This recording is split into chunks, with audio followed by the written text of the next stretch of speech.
आज हम इकाई 5 ऊष्मा एवं ताप के अभ्यास प्रश्नों को हल करेंगे। पहला प्रश्न कह रहा है, दिए गए चित्रों को देखकर उनकी प्रकृति के अनुसार ठंडा गर्म में वर्गीकृत करिए। तो हम जानते हैं सूरज तापमान होता है, तो ये क्या हो जाएगा, गर्म हो जाएगा। यहां पर किसी वस्तु की गर्माहट अथवा ठंडेपन की माप को ताप कहते हैं। बर्फ, बर्फ कैसा होगा, ठंडा होगा। चाय, भाप निकल रही है ना, तो किसमें हो जाएगा ये, बिल्कुल आप लोग अच्छा समझ गए, सही समझ गए, ये गर्म में आएगा हमारा।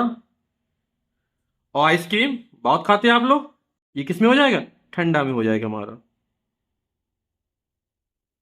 फिर दूसरा है, किसी व्यक्ति को बुखार आने पर उसका ताप मापने के लिए किस यंत्र का प्रयोग होता है। तो जब किसी व्यक्ति को बुखार आता है तो उसके ताप मापन के लिए हम डॉक्टरी थर्मामीटर का प्रयोग करते हैं। किसका प्रयोग करते हैं, डॉक्टरी थर्मामीटर। तो उत्तर डॉक्टरी थर्मामीटर। हम जो दैनिक जीवन में थर्मामीटर प्रयोग करते हैं वो दो प्रकार के होते हैं, एक मनुष्य के शरीर का तापमान मापने के लिए डॉक्टरी थर्मामीटर और प्रयोगशाला में तापमान मापने के लिए प्रयोगशाला थर्मामीटर। अगला है तीसरा, चित्र को देखकर डिब्बों में उचित ताप लिखिए। इस ताप पर जल उबलता है, तो जो जल होता है वह 100 डिग्री सेल्सियस तापमान पर उबलता है। तो किसी द्रव का वह ताप जिस पर वह उबलना प्रारंभ कर देता है उसे क्वथनांक कहते हैं। तो जो जल का क्वथनांक होता है वो 100 डिग्री सेल्सियस होता है। फिर यह स्वस्थ मनुष्य के शरीर का तापमान है। तो जो स्वस्थ मनुष्य के शरीर का तापमान होता है वो 37 डिग्री सेल्सियस होता है।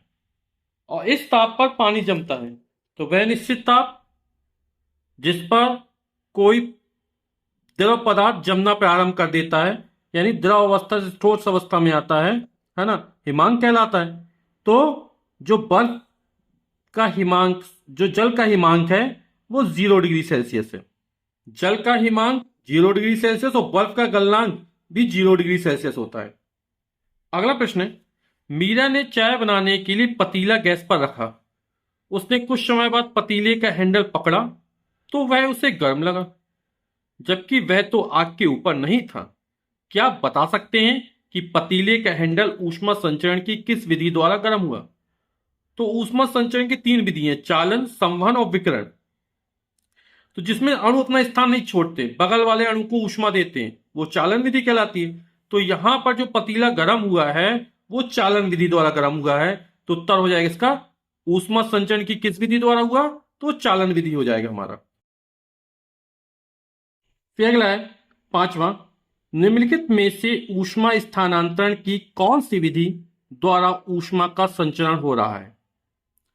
तो यहां पर एसी, एयर कंडीशनर है, चालन, संवहन, विकिरण। तो एयर कंडीशन में जो ऊष्मा का संचरण होता है वो संवहन विधि द्वारा होता है, क्योंकि क्या करता है, जो कमरे की गर्म वायु होती है, तो गर्म वायु हल्की होती है, हल्की चीज क्या ऊपर उठती है। तो जो एसी होता है वो कमरे की गर्म वायु को अपनी तरफ खींच लेता है। तो यहां पर क्या होता है, संवहन धाराएं बन जाती हैं। तो एसी में जो ऊष्मा का संचरण होता है वो संवहन विधि द्वारा होता है। पानी का उबलना, द्रवों या गैसों में ऊष्मा का जो संचरण होता है वो संवहन विधि द्वारा होता है। तो यहां पर पानी का उबलना भी संवहन विधि में आ जाएगा। आग के पास गर्माहट का अनुभव होना, तो आग के पास जो गर्माहट का अनुभव होता है वो हमारा विकिरण विधि के द्वारा होता है यहां पर। तो इसका आंसर हो जाएगा विकिरण विधि। कपड़ों में इस्त्री करना, तो पहले प्रेस गर्म होती है, उसके संपर्क में जो कपड़ा था वो गर्म होता है ना। तो यहां पर जो विधि ऊष्मा की संचित हो रही है वो हमारा है चालन विधि के द्वारा। अंत में सूरज की गर्मी पृथ्वी तक पहुंचना, तो जो सूरज की गर्मी पृथ्वी तक पहुंचती है वो विकिरण विधि द्वारा है। विकिरण विधि में किसी माध्यम की आवश्यकता नहीं होती है।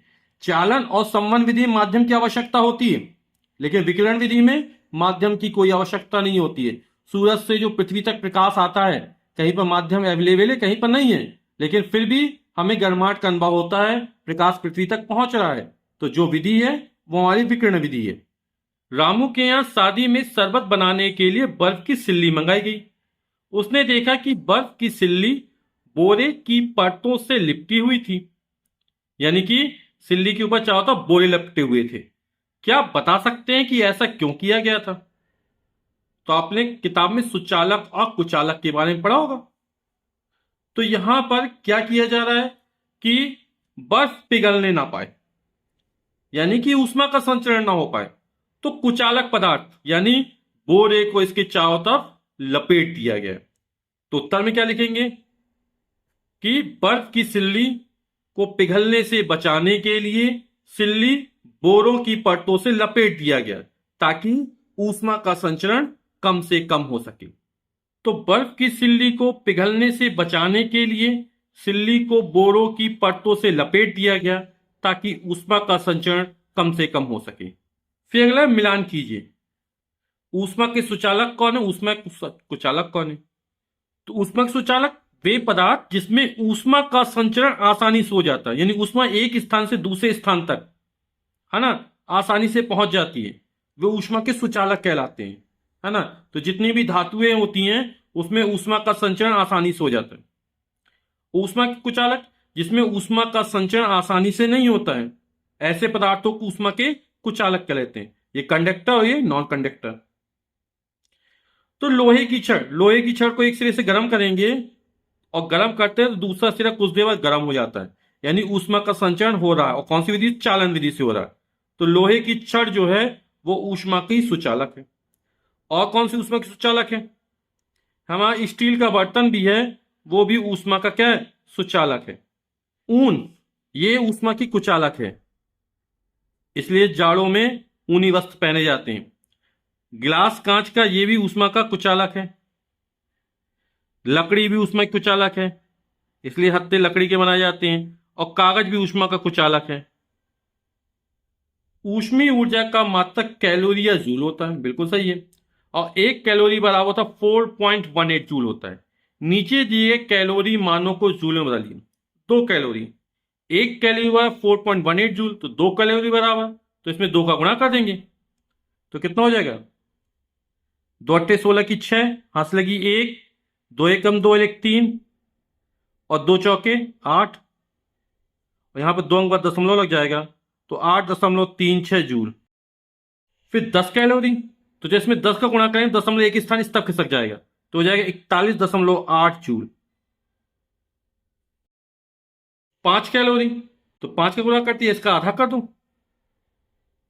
तो 5 अट्ठे 40 की 0, हाथ से लगी 4, 5 एकम 5 और 4 9 और 5 चौक 20, 2 अंक पर दशमलव लगा देंगे तो 20.90 या 20 जूल हो जाएगा उत्तर। 8 कैलोरी, इसमें 8 का गुणा कर दें, 1 कैलोरी 4.18 जूल, तो 8 कैलोरी बराबर, तो 8 का गुणा कर देंगे तो 8 64 की 4, हाथ लगी 6, 8 एकम 8 6 14 की 4, हाथ लगी 1, 8 चौक 32, हासिल का 1, तो 33 हो जाएगा। और 2 अंक बाद दशमलव लगा देंगे, 33.44 जूल।